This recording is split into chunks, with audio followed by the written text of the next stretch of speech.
Alguns conselhos bíblicos para esse início de ano. Provérbios capítulo 3, vamos ler inicialmente então do versículo 1 até o versículo 12.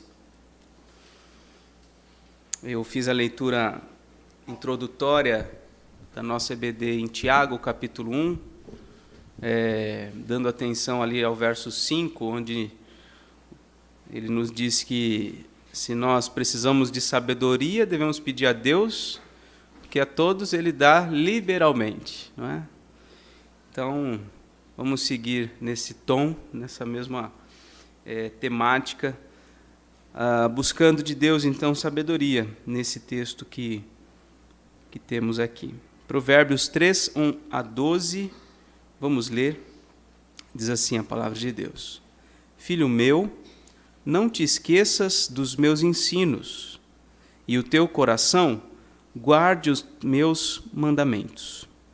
Porque eles aumentarão os teus dias e te acrescentarão anos de vida e paz.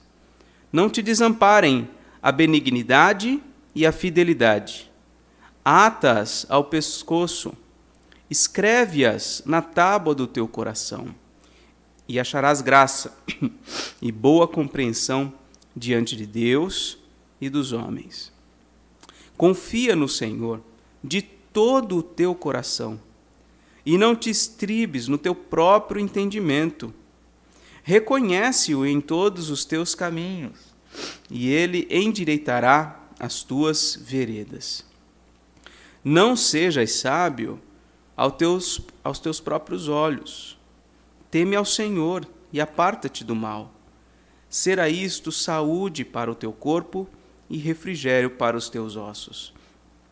Honra o Senhor com os teus bens e com as primícias de toda a tua renda. E se encherão fartamente os teus celeiros e transbordarão de vinho os teus lagares. Filho meu, não rejeites a disciplina do Senhor, nem te enfades da sua repreensão, porque o Senhor repreende a quem ama, assim como o pai ao filho a quem quer bem. Até aqui a palavra do Senhor. Quero destacar então alguns conselhos bíblicos para a nossa vida, conselhos para a nossa família, conselhos que poderão nos guiar, deverão nos guiar ao longo deste ano, ao longo da nossa vida como um todo. O primeiro conselho bíblico que nós temos aqui é do versículo 1 ao versículo 2. Né? Veja aí, vamos ler mais uma vez. Ele diz, filho meu, primeiramente, nós sabemos que Provérbios foi um livro escrito por Salomão, o rei Salomão, filho de Davi, e ele foi aquele que, em sonho, Deus falou para ele, pede o que você quiser e eu vou conceder a você. E ele, ao invés de pedir riqueza, ao invés de pedir poder, ao invés de pedir qualquer coisa que tornasse grande o seu nome, o seu reino, ele pede a Deus sabedoria para que pudesse julgar o povo. E a gente sabe que os reis naquele período, eles não eram apenas o poder, vamos dizer assim, executivo, né? Eles eram uma mistura de funções. Eles tinham, inclusive, o dever de julgar. Então, eles deram também o poder judiciário. O que eles dissessem era lei, o que eles dissessem iria acontecer. Tinha peso de julgamento. Então, ele pede a Deus por sabedoria, porque, de fato, nós não sabemos nos conduzir. Né? Ele mesmo disse, eu não passo de uma criança. Como que eu vou conduzir esse grande povo do Senhor? E Deus lhe concede sabedoria mais do que a qualquer outro que já pisou na face da terra. E como um bônus, Deus também lhe concede muitos recursos, tempo de paz, enfim. Não houve nenhum rei como o rei Salomão em toda a história, né? Então, E ele escreveu esse livro de Provérbios. A gente sabe que no finalzinho tem partes não escritas por ele, que foram compiladas ali, mas a maior parte desse livro foi escrito por Salomão, e ele escreve se dirigindo ao seu filho. Então ele passa adiante, né? Ele procura aqui passar adiante aquilo que ele tem aprendido. Então, em vários momentos, se você voltar no capítulo 1, você vai ver aí que ele se dirige, né, ao seu filho. Por exemplo, aí no versículo 8, ele diz: Filho meu, ouve o ensino do teu pai. No capítulo 2, versículo 1, Filho meu, se aceitares as minhas palavras, esconderes contigo os meus mandamentos, e assim por diante. Então ele está se referindo sempre ao seu filho, se dirigindo ao seu filho. E aqui no capítulo 3 a mesma coisa: Filho meu. Ele começa assim. E aí ele diz: Não te esqueças dos meus ensinos, e o teu coração guarde os meus mandamentos. Uma das coisas mais fáceis de nós esquecermos são os ensinos e os mandamentos que recebemos, né? Eu percebo isso na minha própria vida, e percebo isso também na vida das minhas filhas, porque às vezes um ensino, uma ordem, uma orientação com muita rapidez, né? As crianças se esquecem. E nós temos que repetir e falar novamente. E mesmo assim, por vezes, não há lembrança, não há a receptividade que nós pais gostaríamos, né, que os nossos filhos tivessem daquilo que nós estamos ensinando a eles. Então, Salomão diz aqui: não te esqueças dos meus ensinos, o teu coração guarde os meus mandamentos. E por quê? Por que isso é importante? Ele diz no versículo 2: porque eles aumentarão os teus dias e te acrescentarão anos de vida e paz. Nós precisamos dar ouvidos, sem dúvida, aos nossos pais, né, quando éramos conduzidos por eles, mas esse texto certamente se refere também a nós como filhos de Deus, e precisamos dar ouvidos aos seus ensinos, aos seus mandamentos, guardar a palavra dele no nosso coração. E são essas coisas que nós aprendemos do Senhor, que poderão aumentar os nossos dias. Sim, aumentar, até numericamente, eu acredito. Porque quando nós somos guiados pelos mandamentos e ensinos do Senhor, nós somos preservados de muito mal.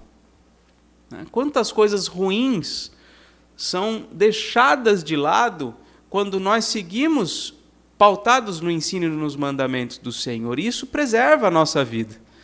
Então, a tendência é que cristãos que se guiem pela palavra de Deus vivam até mais do que muitos outros, jovens, né? Por exemplo, jovens que experimentam drogas, experimentam a experiência ali de atos ilícitos, experimentam uma vida sexual antecipada. Isso tudo traz pesar, isso tudo traz dificuldades.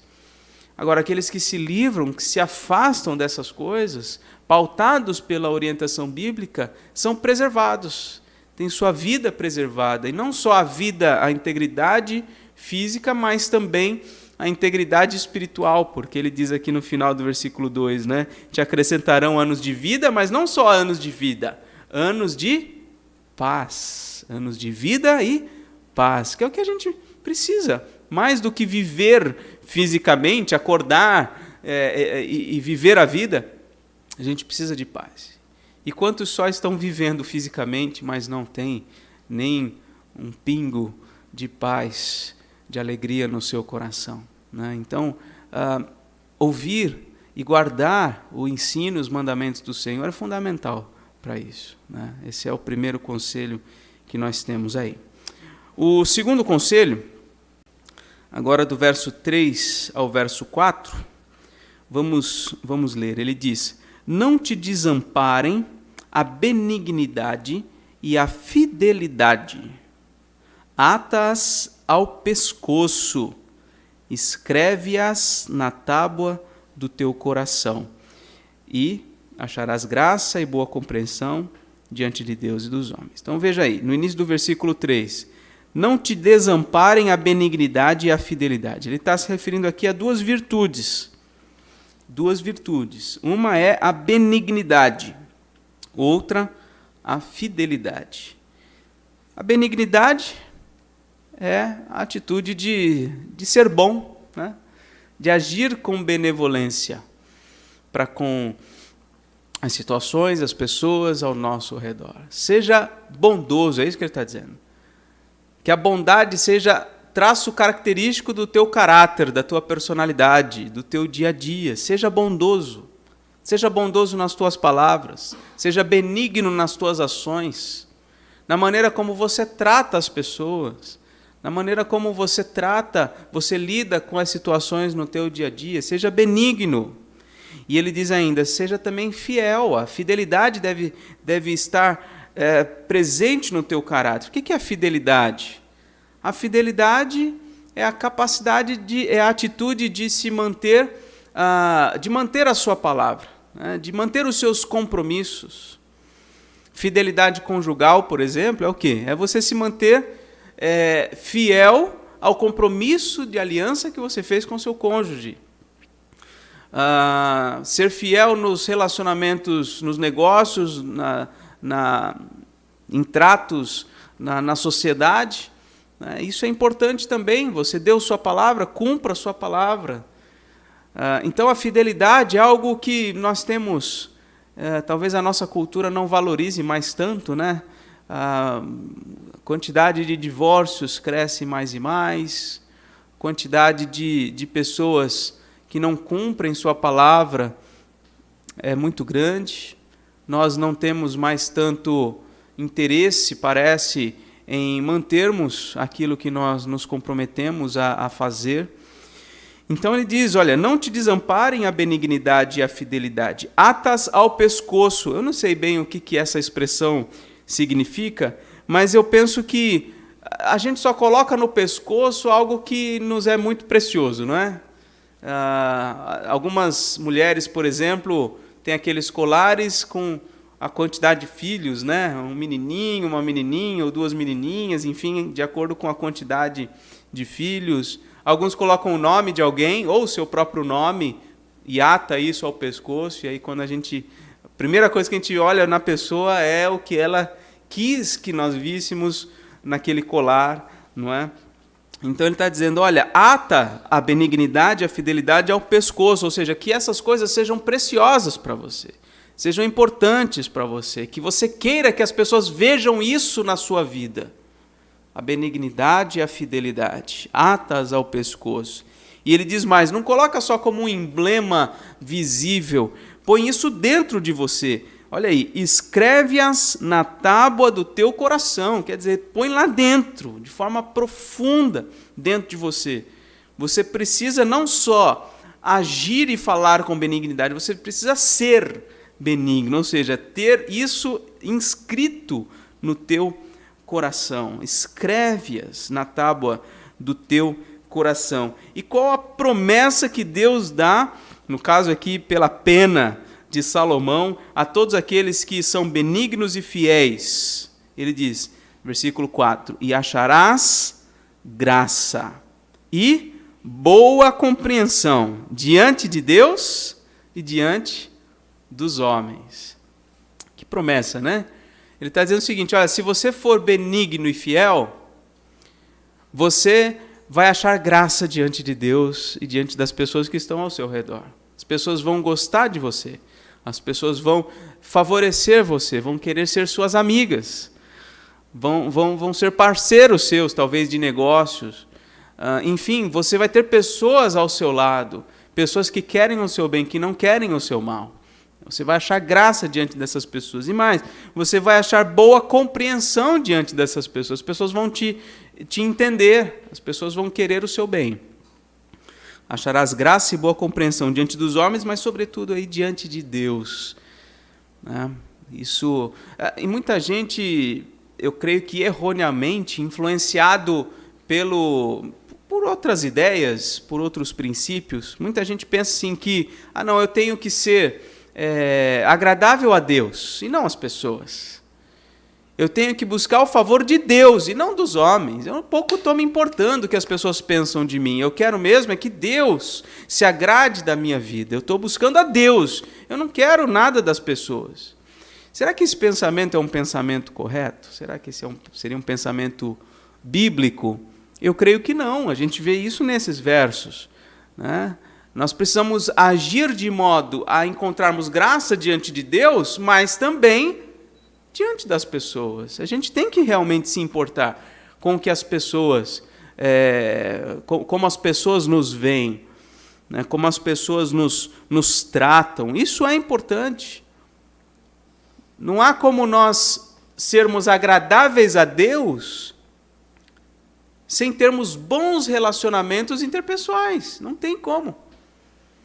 Não faz sentido. Uma pessoa que despreza os seus irmãos, os seus familiares, uma pessoa que não se importa com o que elas pensam a seu respeito, não tem como agradar a Deus.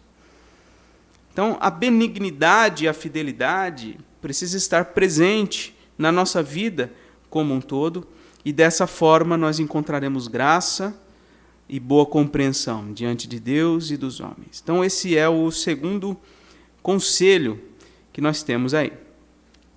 O terceiro conselho está aí no versículo 5.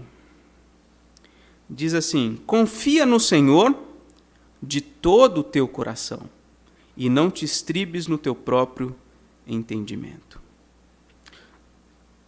Nós somos propensos, irmãos, a nos deixar guiar por aquilo que nós acreditamos ser melhor, aquilo que nós acreditamos ser correto.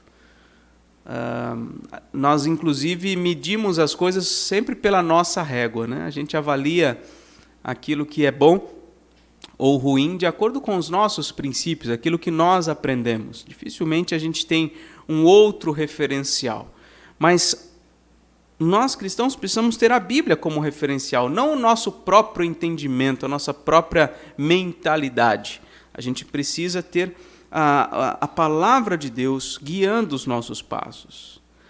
Eu coloquei essa imagem de um menino, né, se lançando nos braços do pai, como uma ilustração da confiança que nós devemos ter no Senhor, né? Nós estamos iniciando um ano que provavelmente não será diferente e nem melhor do que o anterior, né? Acho que já passou da época da gente achar que anos melhores virão. Dificilmente isso vai acontecer. Mas, apesar de ser totalmente incerto o que está diante de nós no futuro, nós somos chamados a confiar no Senhor, a nos lançar nos seus braços, né? Saber que Ele há de nos sustentar e de nos guiar. E isso é exatamente o oposto de nos deixarmos guiar pelo nosso próprio entendimento, né? Tem crianças que não fazem isso aqui, que não se lançam nos braços do pai. Por quê? Uma criança, por exemplo, que está num lugar assim mais elevado, e ela olha e vê a distância dela para o pai, ela vê a altura em que ela está em relação ao chão, e ela começa a calcular todas essas coisas. Ela está se pautando pelo seu próprio entendimento. Ela começa a olhar para a realidade e fazer cálculos e olhar para o que está diante dos olhos dela. Se ela olhar para o que está diante dos olhos dela, ela certamente vai ter dificuldade em se lançar nos braços do Pai. Então nós somos chamados a não confiar no nosso próprio entendimento, na nossa própria visão das coisas, mas confiar no Senhor. Confiar no Senhor. Esse é o terceiro conselho que nós temos aí. O quarto conselho, no versículo 6, nós temos aí: reconhece-o em todos os teus caminhos, e ele endireitará as tuas veredas. Reconhecer o Senhor em todos os nossos caminhos. O que é isso? Reconhecer o Senhor em todos os nossos caminhos é entender que tudo que acontece, de bom e de ruim, acontece por determinação, aprovação, permissão de Deus. Às vezes as pessoas, em geral, pensam assim: isso aqui foi permissão de Deus. Eu entendo e concordo com isso. Isso que aconteceu de ruim foi permissão de Deus. Mas a gente, ao dizer isso, a gente pode estar ignorando o fato de que tudo que acontece acontece por decreto de Deus, por vontade de Deus. Não há nada que aconteça na nossa vida que não seja guiado, conduzido pelo Senhor na nossa vida. É claro, Ele não põe obstáculos para que nós caiamos. Isso não, a Bíblia vai ser clara nesse sentido, de que Ele não tenta a ninguém. Mas provações Ele põe de monte na nossa vida. Ele nos coloca à prova. Ele cria situações difíceis na nossa vida. Isso é reconhecer o Senhor em todos os nossos caminhos. É perceber isso aqui, o Senhor me pôs para provar a minha fé, para provar a minha confiança nele, para provar o quanto eu estou seguro nos seus caminhos. Então, nós precisamos ter esse olhar mais espiritual da nossa vida, de que as coisas não são meramente circunstâncias desconexas ou aleatórias, não. As coisas que acontecem conduzidas pelo Senhor. A gente precisa reconhecer isso nos nossos caminhos. Eu preciso me lembrar disso sempre, na minha vida em particular, você na sua vida. Por exemplo, quando eu me lembro de coisas que me trazem frustração, quando eu me lembro de coisas que me lembram dor na alma, tristeza, eu preciso me lembrar que isso foi obra de Deus na minha vida.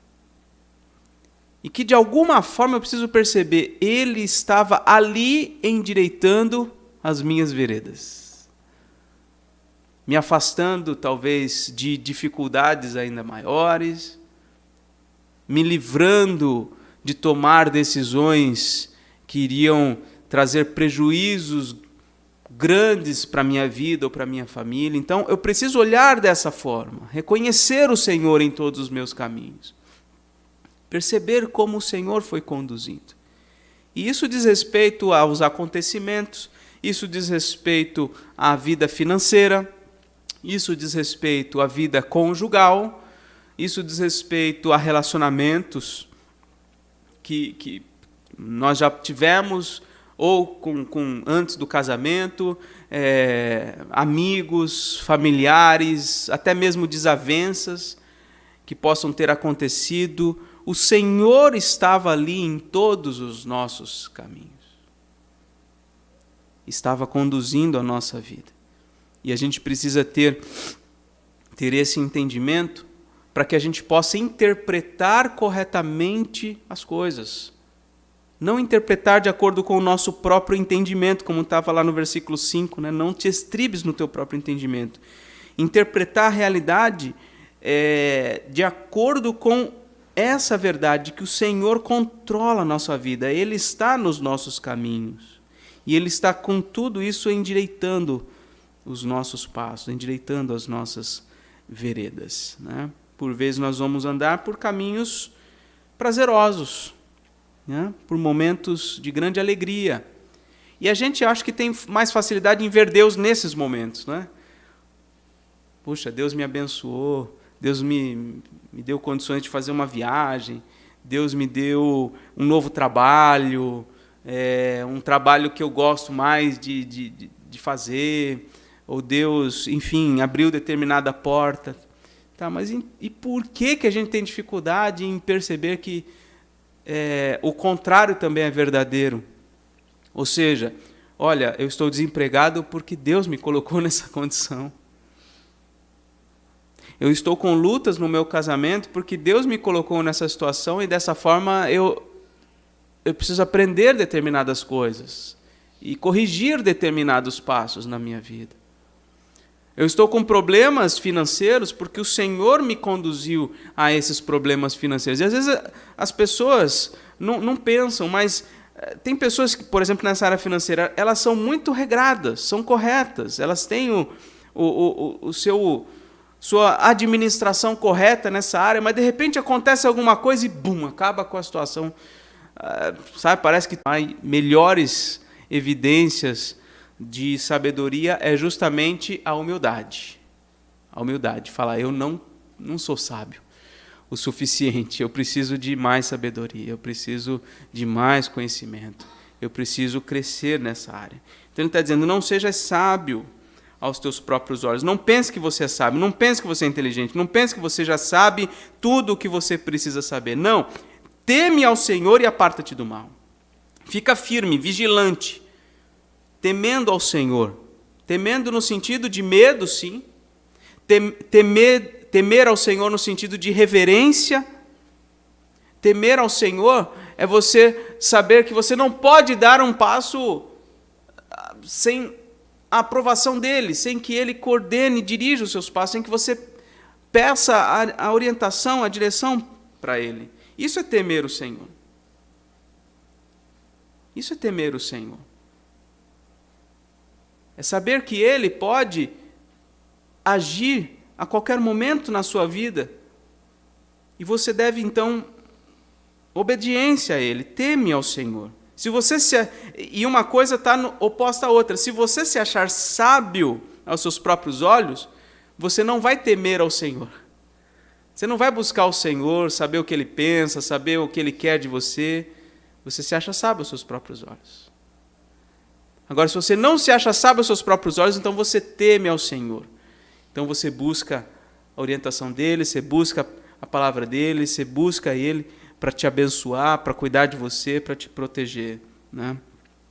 E apartar-se do mal também. Se você se acha sábio aos seus próprios olhos, você não vai se interessar nisso, de tomar cuidado em se apartar do mal.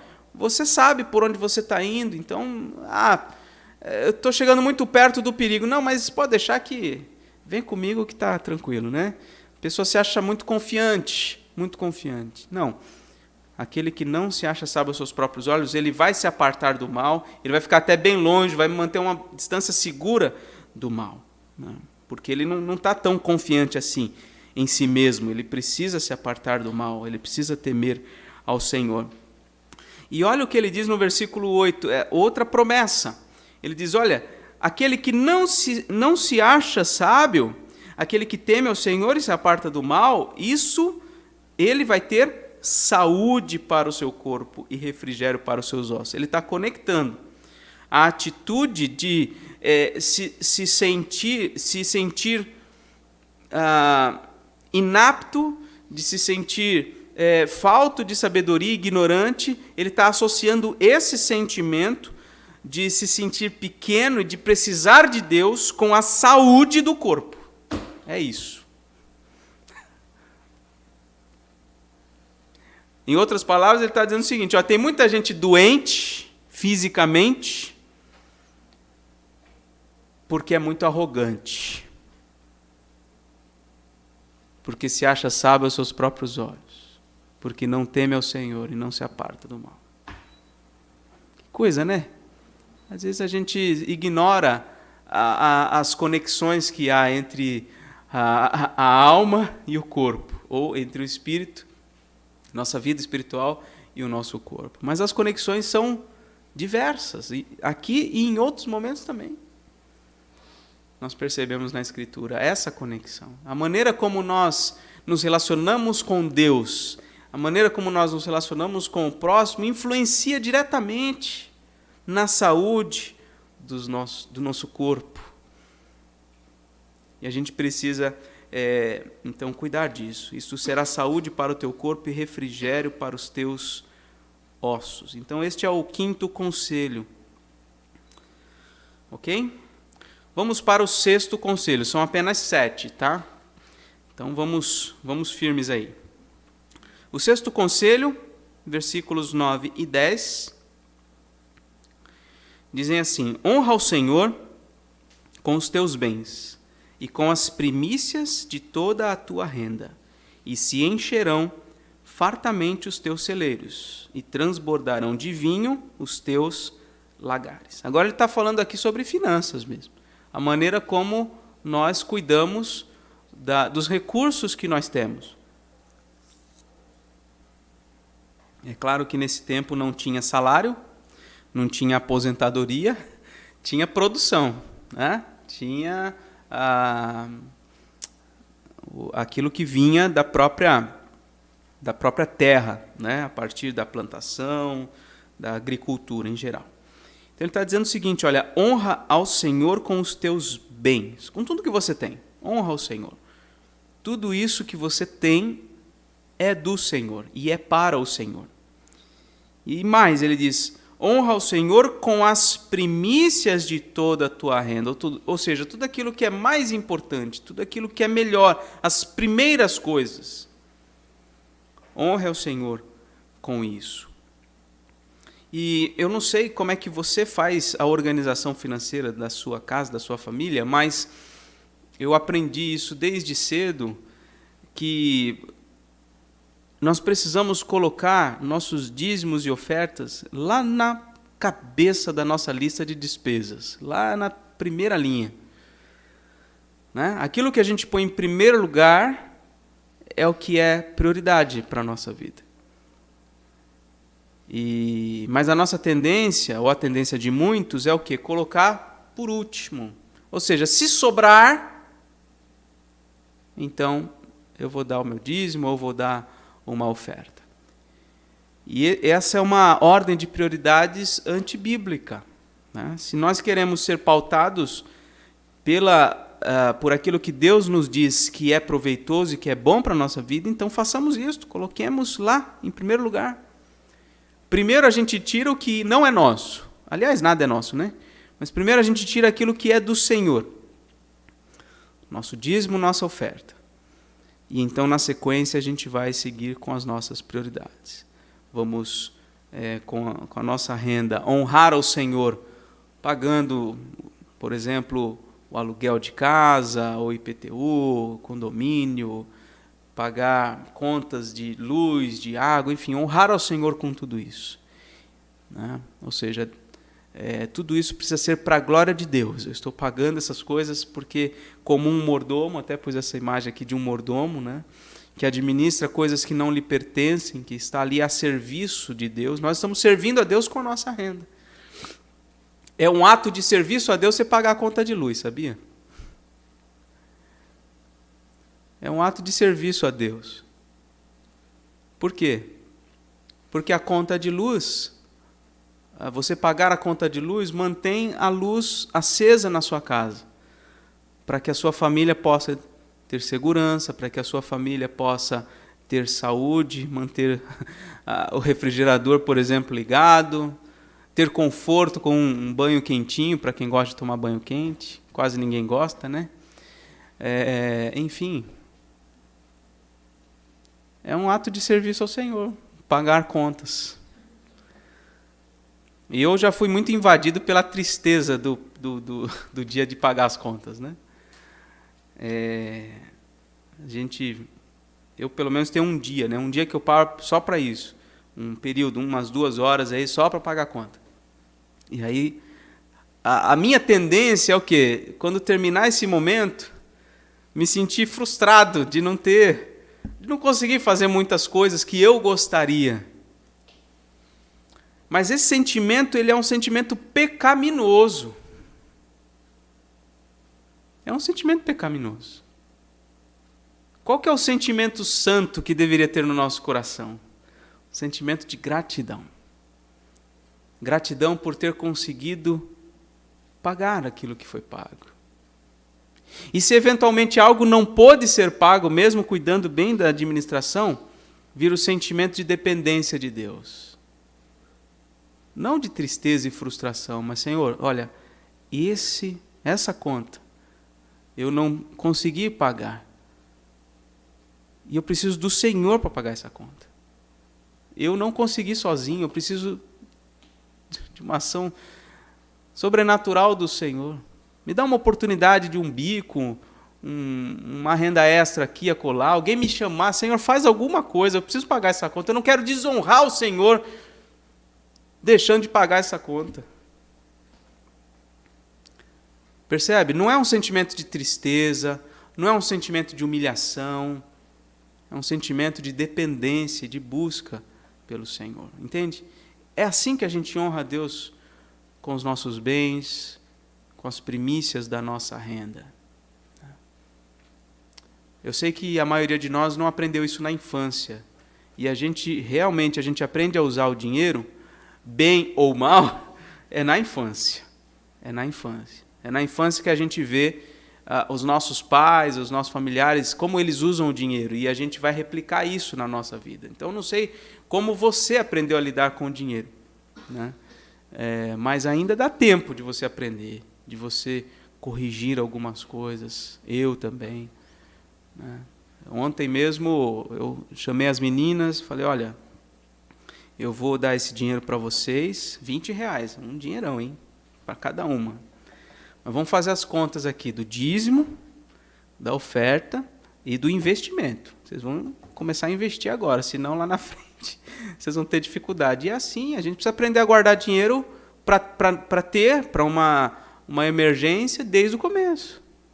Então está lá, 10% dízimo, 5% oferta, 30% ou 20%, acho que foi com elas, 25% não, é investimento, é o porquinho. Nós compramos um porquinho lá, não é porquinho, é um cofrinho, né? Vocês vão botar esse dinheiro lá. E o resto, então, vocês vão administrar conforme a necessidade, de uma maneira que honre ao Senhor, com coisas que tragam diversão, que tragam alegria, ou com coisas que vão expressar a outros o carinho que você tem por elas, às vezes um presente. Isso é uma maneira de honrar o Senhor também, né? Favorecendo quem está ao seu lado, quem está te abençoando e cuidando de você ao longo do dia a dia. Então, é assim que a gente deve cuidar das nossas finanças, né? E a promessa que vem aí no versículo 10 é a seguinte: se você honrar o Senhor com seus bens, com as primícias da sua renda, olha o que vai acontecer. Versículo 10: se encherão fartamente os teus celeiros e transbordarão de vinho os teus lagares. Faz prova disso. Não deixe isso ficar na teoria, não. Faz prova disso com o Senhor. Fala, Senhor, eu vou honrar o Senhor com a minha renda. Eu vou fazer isso que o Senhor está falando aqui. Eu vou honrar o Senhor com as primícias dos meus bens e as primícias da minha renda. E veja, observe como o Senhor vai agir com você. Perceba se Ele vai ou não cumprir as suas promessas. Faça a prova do Senhor. Essa é a promessa. Ele vai te abençoar. Também de maneira material.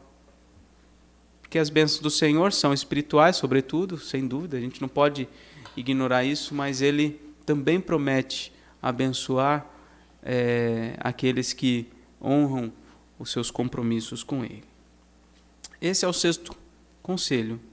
E o último que temos para hoje, nesses versos, do verso 11 ao 12, é o seguinte: filho meu, não rejeites a disciplina do Senhor, nem te enfades da sua repreensão, porque o Senhor repreende a quem ama, assim como o pai ao filho a quem quer bem. Então, ele está ensinando que nós não podemos rejeitar a disciplina do Senhor. O Senhor, por vezes, nos disciplina, né? Ele não dá umas palmadas como nós fazemos com os nossos filhos. Ele não coloca a gente de castigo do jeitinho que geralmente a gente põe nossos filhos, ou alguns colocam seus filhos, sentados por um tempo fazendo nada, ou coisas parecidas. A disciplina do Senhor é diferente, né? E eu acho que Deus tem um modo particular de disciplina com cada um de nós, né? A gente não pode, assim como a gente não pode disciplinar os nossos filhos de maneira igualitária, porque eles não são iguais, Deus também não disciplina os seus filhos, em geral, de maneira igual, porque cada um é de um jeito.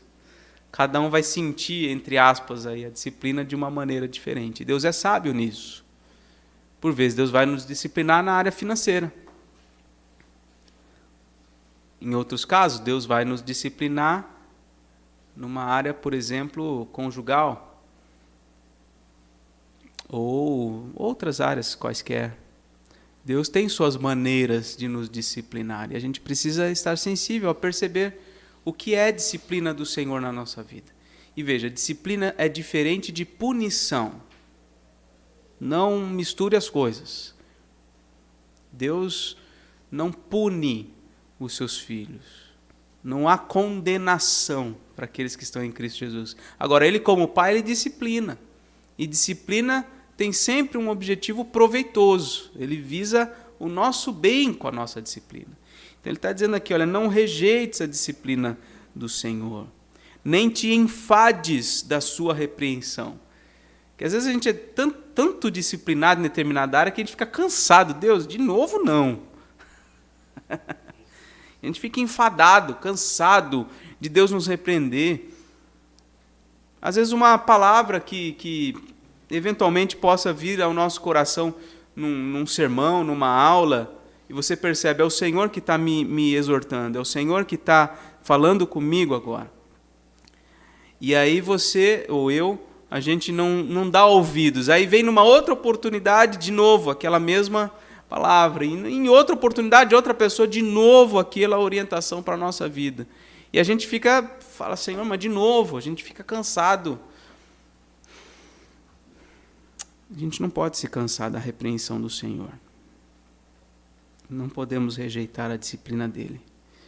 Devemos ver em tudo isso, nessa disciplina, nessa repreensão, o quanto ele nos ama.